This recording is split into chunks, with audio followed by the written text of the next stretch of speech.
This is why I love to do the Monica Go podcast, because people that are so magnificent, like Coach MJ Tolan, is here today. And I just want to call out to all of you that if you're down and low, this is the time to get up and get just so strong and positive. He is just a world magnet. He has helped so many. But you know what? It's out of his own life, out of his own suffering, out of his own place that he has exploded for thousands and thousands of people around the globe. Coach, I am so happy to see you. I can't wait to hug you, to be sincere.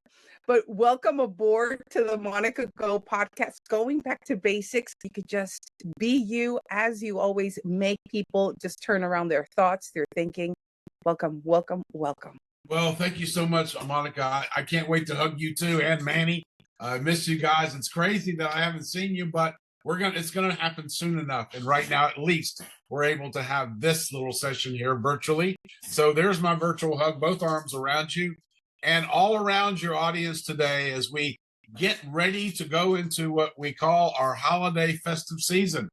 And so why not put a smile on our face? We met last time in the Philippines, one of the most joyous countries in the world, and they start celebrating Christmas right around, the Christmas songs come on the radio right around September the 1st. That's a true story. And the malls are decorated. It's the longest Christmas season in the world. And so for those reasons, I'm already jacked up. I was listening to Christmas music this morning, right before I got you, just to kind of get into the whole groove here. And I can't wait to talk to you about this, the things that we're doing. And of course, unpacking my story a little bit, I'll just share with your audience very quickly that my wife and I were childless for 8 years. We were really going through a hard time. She was more than I, because I still was a business person traveling from country to country in my different offices, and she was going through all the doctors and the medical tests, etc., and things just weren't working.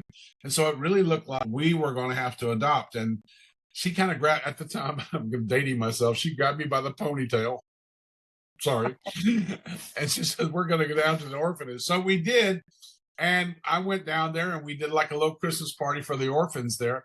And I thought, okay, maybe we are going to adopt. And so about 3 or 4 weeks after that happened, I got a call from the doctor, and he said, Mr. Tolan, can you hear me? I said, I was in Prague and he was in Lebanon. I said, you're going to have twins. In those days, there was no video call, so I just had to put all my emotions through the phone, and it was more like a threat. You better be telling me this.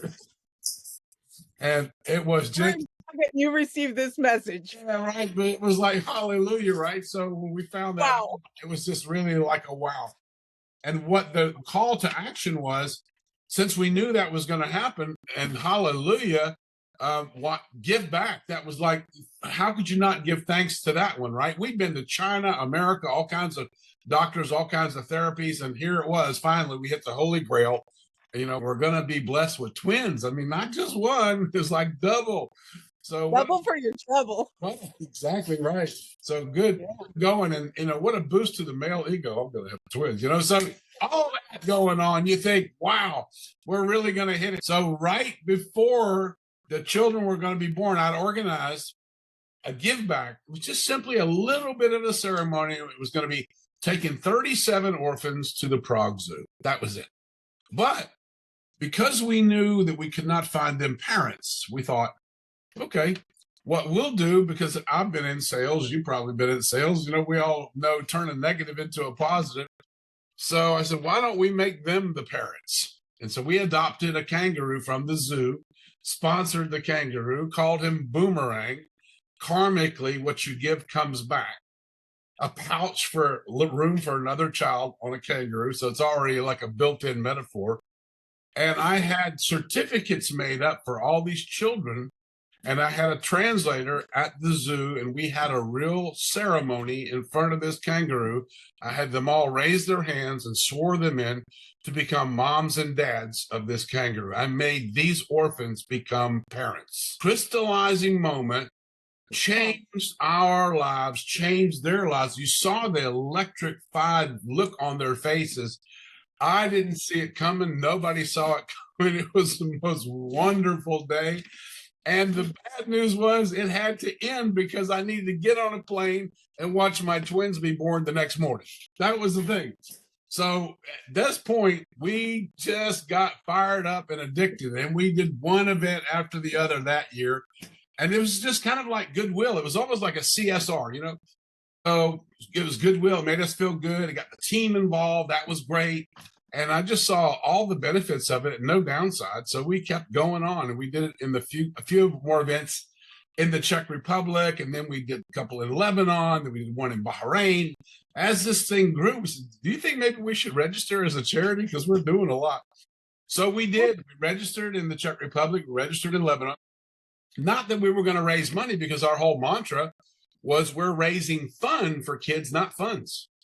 So we didn't want people to think that we were using this opportunity to put cups out on the street and have them take their donations, because our businesses were doing fine and we were, funding it for everything that we needed and doing just great. And what we really wanted to do, and what I still want to do, and I still do, and this is 25 years later, we're the Pied Piper of community service. So we want to ring the bell. If there's something going on and we can get involved in it and we can make some noise doing it, we want to make sure that other community leaders hear about it. Maybe they want to get involved. Maybe they want to show up and maybe show their logo, or sponsor some t-shirts, or sponsor taking kids to the movie or something. We found that to be quite a serendipitous phenomenon, because I was in a mall one day in Bahrain, and I'd just taken 400 kids to a dolphinarium doing the same thing. I made them all moms and dads of a dolphin. Okay. I stole the idea from myself. How about that? No lawsuit involved. So we had a great time with them. And then one guy came up to me. He was like a real bigwig in that country. And he goes, why you don't follow me? I have big mall. We can do next. And I went, oh my gosh, there's really ego involved in. That's great, because I got this guy motivated that he wants to be a sponsor next time. There we go. Right. So that's how we were able to do it. We did involve some sponsors. We let the printers print the hats, and we let some companies, if they wanted to sponsor a thing at McDonald's for the kids, or help us sponsor the bus. So that went on for the first couple of years. And then we found out that we were standing in the United Nations environment. We had just donated a statue to the United Nations. My wife had commissioned a statue of a cedar tree in Lebanon. Quite a brilliant idea of hers. Wow. And on the cedar tree were doves, 16 doves. And these 16 doves represented all the religions of Lebanon.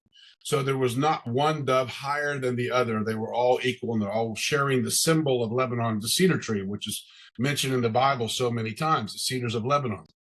So the First Lady of Lebanon was invited. Our charity was celebrating, I think, our first or second anniversary. There was the United Nations emissary was there. All these people were there. I'm in a photo call. Now, there's a First Lady next to me here. And the United Nations guy saying, hey, this is a great idea. This time for sharing is sharing time. But, we have a lot of holes down in southern Lebanon because there's landmines. And it would look really nice if we would put a tree inside the hole. Would you help us put trees inside the hole? And I looked over at the First Lady like this, as if she'd been a buddy of mine for 20 years. I just nudged her with my elbow and said, let's do it. And I had just at that moment, I saw the security people like getting ready to jump me, to make sure, because you're not supposed to nudge the First Lady in a photo call. They're just like, exactly. You should never do that. Anyway, I did. So we planned this thing over a few weeks. And at the end of the day, we got 400 volunteers. We went down to southern Lebanon. We planted 3,000 carob trees. They had to be carob so they could give fruit back to the village. And we built a children's park. And then when we found out we could do that kind of social event, that kind of changed the whole thing. Then we went into education, then we went into music festivals. So we've been doing a lot from that. And those were all funded by our businesses. And of course, we continue to do that. However, as things change, life does have a way of hitting you on the head sometimes. We had no idea. We didn't see it coming. The Lebanon melted down. We came back to the States to kind of restart life here. And then I went through a little, health diagnosis. And through my health diagnosis, I discovered that I had to use my attitude on myself.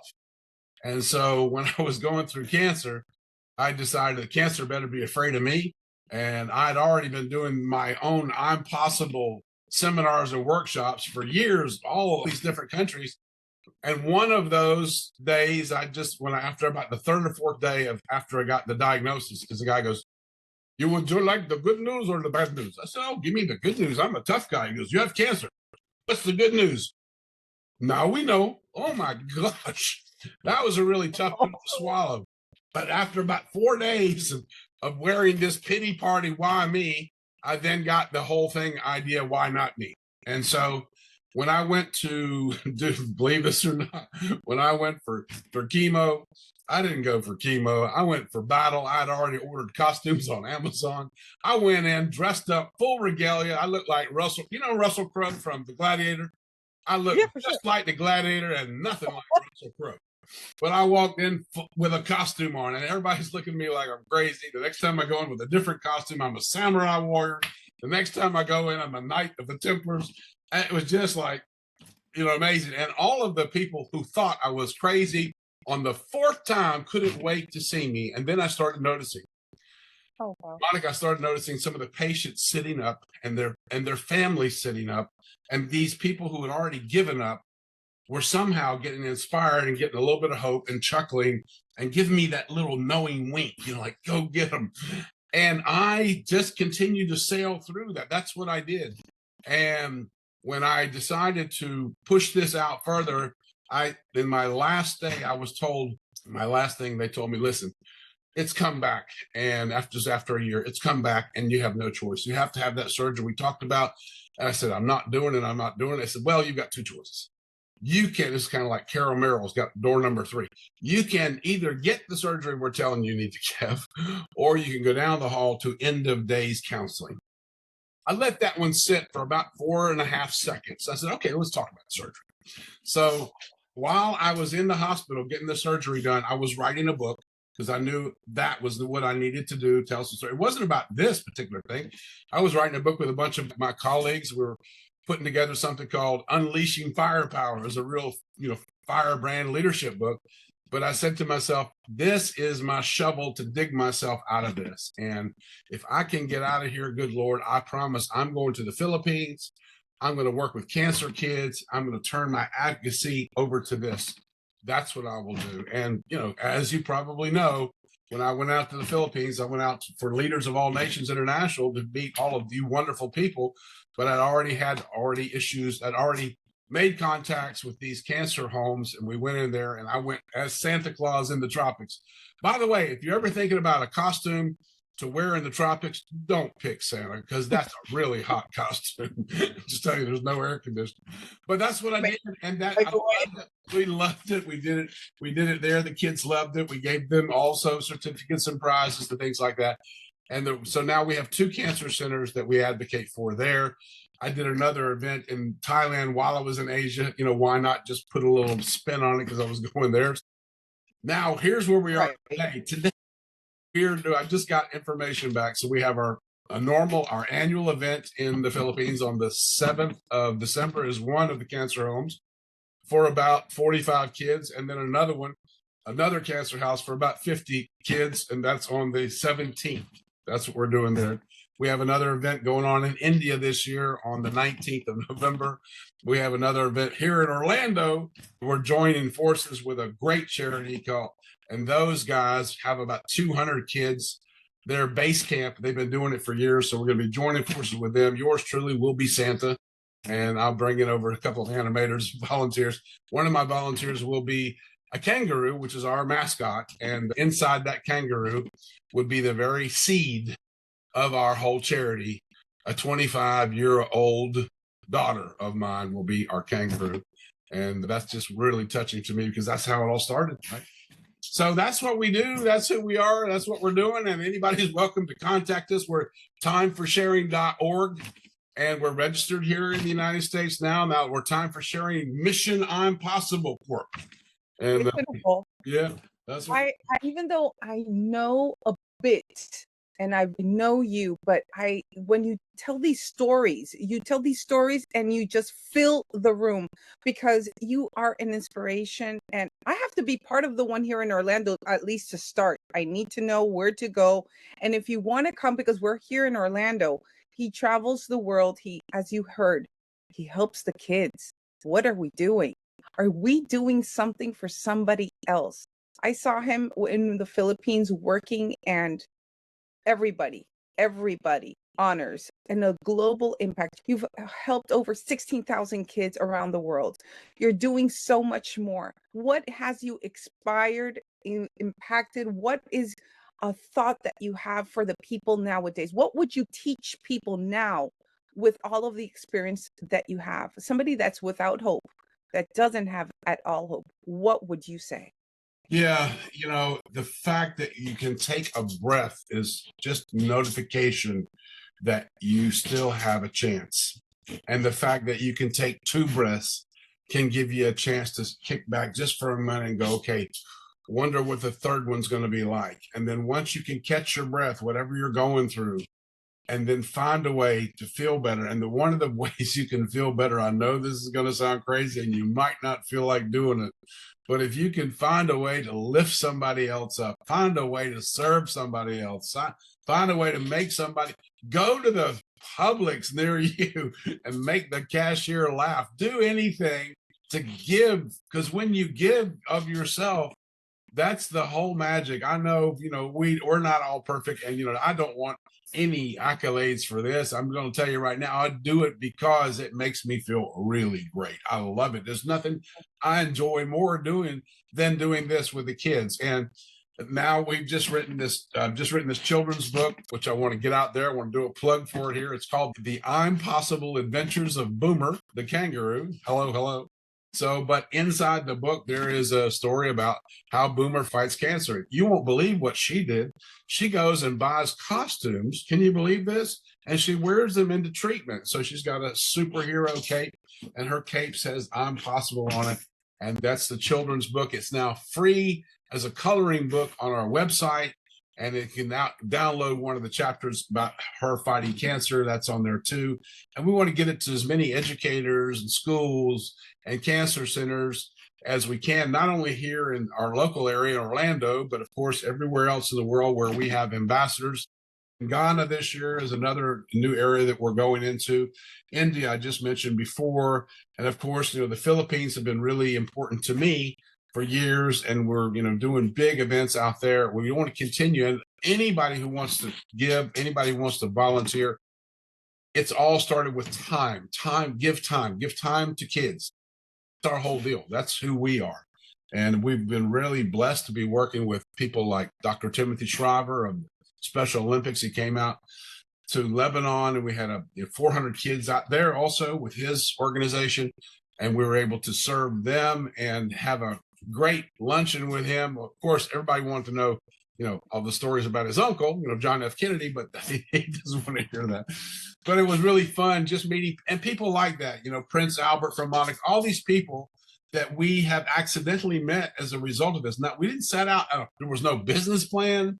There was no plan at all. It just this is where, the Lord is taking us through all this. And I hope he still does, because I think I'm in this kind of environmental mode where I want to throw out batons. I want people to pick up the mantles. I want to share this responsibility, share this joy, share this magic is what I'm doing. Yes. Get in there and let's have some fun. This is an unknown playground, and the sandbox is a lot of fun. Yes, let's make some mud pies with these kids. Sometimes we just get stuck in places and people have lost their hope. This is why the Monica Go podcast is going back to basics. People lose their hope, need people like you all around. We need to listen to you. We need to hug on you, and we need to definitely bring it all up. So we're going to have all his information on this podcast. Everywhere you could locate Coach MJ, you're going to locate him. You're going to be able to contact him if you want his books to take to other communities. You could do that as well, which is, I think it's empowering. It's empowering. We have it in English, the book, or we have it in other languages already? For now, I have it in English. It's published in English. It's on Barnes and Noble. It's on Amazon, of course, and Ingram Sparks. So those are the three platforms that it's on. And I'm sure that I will find some people in the future who will help us translate it into Spanish. I don't know if you know anybody that speaks Spanish, Monica, if you can just Bring it in purpose. I will translate your book. have a think about that. There's a possibility. I mean, there's only a few Spanish speakers in the world anyway. It's like what, number 4? Just a few. So yeah, that would be awesome. That would be awesome. And my kids speak Arabic and French, so there's a possibility there too later on. We'll see. We'll see. Step by step. Every journey begins with 1,000 miles begins with a single step. So this was the first step. It was great to be able to do it. I look forward to producing more children's books. That was a lot of fun. I've done lots of books, but that one was just real pure joy writing that story because it was all true, pretty much. Going to be speaking in any platform here in the States or somewhere that people can know where to find you because they want to see you as well. Yeah. I have a speaker website. It's coachmjtolan.com. That's where all my speaker stuff is professionally. But here's what I've done. I have myself, and I have a couple of other speakers who I know who are participating in this. All of my speaker fees go directly into my charity. So if a company does connect with us and they want us to do a workshop on corporate social responsibility, they want me to do a workshop on leadership. That's a big thing of mine. I've written several books on leadership. I was a CEO for 15 years, and the first thing I wrote in my leadership book is, if you ever worked for me over these 15 years, I apologize. I was a terrible leader, but here's what I've learned. In fact, I was so bad that I was the number one customer at the florist because I was always buying roses to say, I'm sorry. You got to love him. You got to love him. It happened. What can I say? I'd be a fraud if I didn't admit it. So we definitely for sure can all learn from our mistakes. And they say that, you can't make an omelet without breaking a few eggs. Let me tell you, folks, I broke dozens. So dozens and dozens and dozens. But after all of that, now I know where I went wrong. And that's what you do. You self-correct. Even if you're trying to throw darts, if you throw way off to the right, maybe you should pull a little bit to the left and start to autocorrect. And that's what we do. Now, because most of us don't live past 135 years of age, we want to try to learn as fast as we can. And so some of the people that I've learned from were Deepak Chopra and Zig Ziglar and Brian Tracy, some of these great mentors that I accepted and I adopted and I followed. And through those years and through those trainings and through those books that I read, I was able to then apply some of that, see how it worked for me, and see if I could get some traction. And as I started to get that, then I started to express myself into books, that's for sure, and also speaking events and also trainings that I do. So I'll probably be doing something else. Sometimes I'll be doing something soon, I think in Dubai, probably in the spring I'll be doing, and that'll again be for the charity. So everything I'm doing right now goes directly to help our projects wherever they are, because they need a lot, and I definitely for sure want to be that one who can stay their big brother and be the quarterback on this whole team. I love it. I just love it. We're going to have all of Coach MJ's books, information, where you could grab it, where you could see him, everything on all of the description on this podcast, where you could see it or hear it on Spotify, on Apple, and YouTube, everywhere. And we are just on the ball. I just have like tons of energy, like an IV just hit my veins just talking to this man. If you think you're impossible, let me tell you that I am possible. If you just say that to yourself, I am possible, because if MJ just went through all of these things, attitude and what he did for others, serving others, would have been able to lift him up. We could all do it, can't we? Well, this is the day that the Lord has made, and I have this brother of mine. Yes. Let us rejoice. Close it up, my friend. Yes. Just close it up and we're out of here. I love you. I just love this moment. I'm very blessed to be here. Thank you so much, Monica. It's been a joy and a pleasure. And from my house to all of you, happy holidays, Merry Christmas, have faith, know that God is with you. Even if you think there's nobody looking, there's somebody out there, and he's up there protecting you, thinking of you. But of course, it's in your hands. You're going to have to take charge, because the word is impossible, as Audrey Hepburn coined it. But it's up to you to put the apostrophe between the I and the M. And that's your job. God bless you all.